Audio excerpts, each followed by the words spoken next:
কুলের মধ্যে থেকে যাকে যাকে চান, যেমন চান, যে জিনিসগুলো আল্লাহর পছন্দ হয় ওই জিনিসগুলোকে আবার এই সৃষ্টিকুল থেকে বেছে নিয়ে সম্মানিত করেন। কি করেন বলেন? সম্মানিত করেন। তাই বলছে মা কানা লাহুমুল খিয়ারা, তাদের কোনো এবং যা চান বেছে নেন। আচ্ছা বলেন, সব মানুষই কি সম্মানী হয়? কথা বলেন। সব পশু কি সম্মানী হয়? না। এই যে কোরবানি গেল, সব পশুর গলায় কি আল্লাহর জিকির করা হয়েছে ছুরি চালাই? এবছর যেগুলাকে আল্লাহ মনোনীত করছেন সেগুলো ছুরির তলে গেছে। আবার আগামী বছরের জন্য কিছু পশু তৈরি হচ্ছে এই কুরবানির জন্য। তাহলে কুরবানির পশু আর প্রতিদিন কসাই ভাইয়েরা যে যেটা জবাই করে এ পশু এক নয়। জায়নামাজ আর একটা তোয়াইলে, এটাও সুতা দিয়ে বানানো, ওটাও সুতা দিয়ে বানানো। জায়নামাজের মর্যাদা আর একটা তোয়াইলের মর্যাদা কি এক হবে? কথা বলেন না। একটা কাপড়, সাদা কাপড় যখন কাপনের কাপড়ের জন্য তৈরি হয় এটার মর্যাদা, আর একটা এমনি পুরা বান্ডিল যদি কাপড়ের একটা বান্ডিল রাখা হয় এটার মর্যাদা কি এক হবে? এই যে অসংখ্য কাপড় থেকে আল্লাহ কাপড়ের কাপড়ের জন্য বেছে নিয়েছেন, বোঝার জন্য বলছি। অসংখ্য গরুর থেকে আল্লাহ কোরবানির জন্য কিছু গরুকে আল্লাহ বেছে নিয়েছেন। অসংখ্য ছাগল, খাসি, দুম্বা, উটের থেকে আল্লাহ কোরবানির জন্য কিছু বেছে নিয়েছেন। ইট ভাটায় তো প্রতি বছর কত ইট তৈরি হয়। আচ্ছা বলেন, মসজিদ, মাদ্রাসা, ইতিমখানা, মানুষের কল্যাণে যে ইটগুলো ব্যবহার হয়, এই ইটের মর্যাদা আর এমনি বিল্ডিং ঘরে নিজের বাড়ি ঘর বানানোর জন্য যে ইট হয় একই মর্যাদা হবে? হ্যাঁ, একটা ইটের মর্যাদা কেমন হয়? রাসূলের হাদিস, মান বানা লিল্লাহি মাসজিদান বানাল্লাহু লাহু বাইতান ফিল জান্নাহ।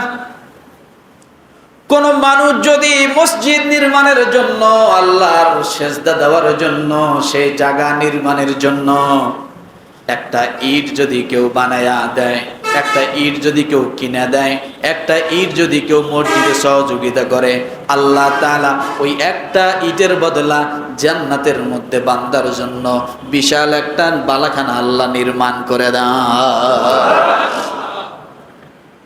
তো এটা মসজিদের কথা বলা হয়েছে, তাই না? নাকি এই ইট বাড়ির কথা বলা হয়েছে যে একটা ইট যে বাড়িতে লাগাবে জান্নাতে তার একটা বাড়ি হবে, এরকম? তাহলে বোঝা গেল ইট সব মর্যাদাবান হয় না। আল্লাহ সেখান থেকে যেগুলো মসজিদের জন্য বেছে নেয়, সব জমিন মর্যাদাবান হয় না। হয়? কথা বলেন। এই যে নামাজের জন্য যে জায়গাটা তৈরি করা হয়েছে, এই যে জমিনটাকে যে মসজিদের জন্য ওয়াকফ করা হয়েছে, এই জমিনের যে মর্যাদা, আর বলেন পাশে যে একটা বিশ্ব রোড আছে এটার মর্যাদা এক হবে? এক হবে? আল্লাহ এই জমিনের মধ্যে সেজদার জন্য মনোনীত করলেন, কিন্তু আল্লাহ বিশ্ব রোডটাকে সেজদার জন্য মনোনীত করেন না। কথাটা বোঝেন নাই? এই জন্য রব্বুল আলামিন বলেন, ওয়া রাব্বুকা ইয়াখলুকু মা ইয়াশাউ ওয়া ইয়াখতার। তোমার প্রতিপালক যা চান সৃষ্টি করেন এবং যা চান তিনি বেছে নেন। আমি প্রায় সময় বলি, মুসলমান, একটা কাঁঠাল গাছ দিয়ে আপনি কয়েকটা কাঠ তৈরি করেছেন, ওই কাঠ থেকে দুইটা ভাগ করলেন।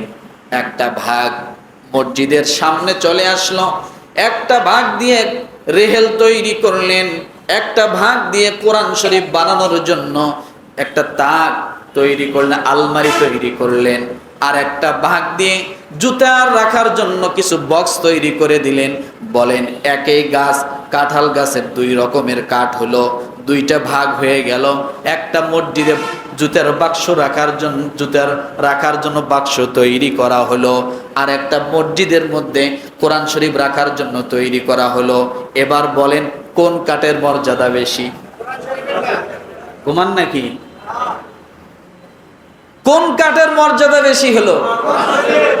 গাছ তো একটা, কিন্তু একই গাছের কাঠ দুই জায়গায় ব্যবহার হওয়ার কারণে আল্লাহ তাআলা কি করলেন? কাঠের মর্যাদা, শান, দাম, মূল্য বাড়ায় দিলেন।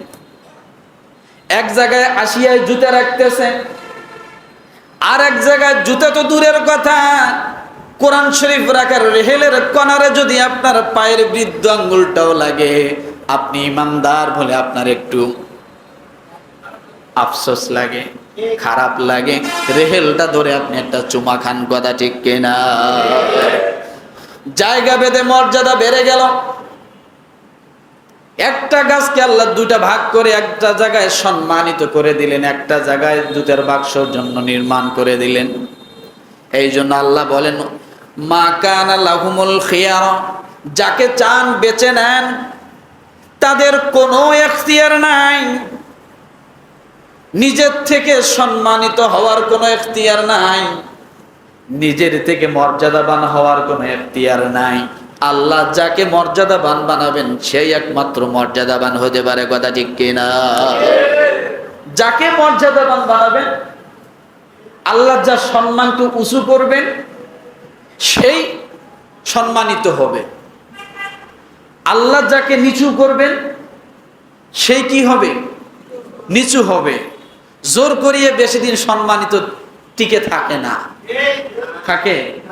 প্রকৃত সম্মান এটা রাত্রেও যা, দিনেও তা, শীতেও যা, গরমেও তা, সকালেও যা, বিকেলেও তা।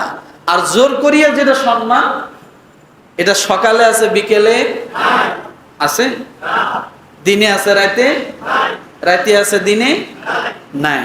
কিন্তু প্রকৃত পক্ষে যেটা সম্মান, সেটা সব সময় কি থাকবে, সেটা সব সময় থাকবে। এখন কথা হলো, দেখেন অনেক ডাক্তার হয়, এই কথাগুলো বুঝাচ্ছি বোঝার জন্য। অনেক ডাক্তার হয়, সব ডাক্তার একই কলেজে, কথার কথা একই মানে মেডিকেল কলেজে লেখাপড়া করছে, একই শিক্ষকের থেকে শিক্ষা নিয়েছে। সব ডাক্তার কি এক হয়? একই রকম মেধাবী হয় না। কেউ এর ভিতরে অনেক নাম করা ডাক্তার হচ্ছে, আবার কেউ এর ভিতরে মানুষ চেনেই না, আছে না?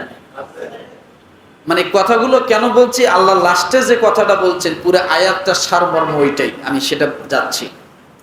তাহলে সম্মান দেওয়ার মালিক আল্লাহ, ইজ্জত দেওয়ার মালিক আল্লাহ। গাছে বেশি ফল কে দিবে? একেবারে দিবে না। বাচ্চা কে দিবে? একেবারে দিবে না, আল্লাহ। এই কথাটা ধরে রাখেন। এরপরে রব্বুল আলামিন বলেন, সুবহানাল্লাহি ওয়া তাআলা আম্মা ইউশরিকুন।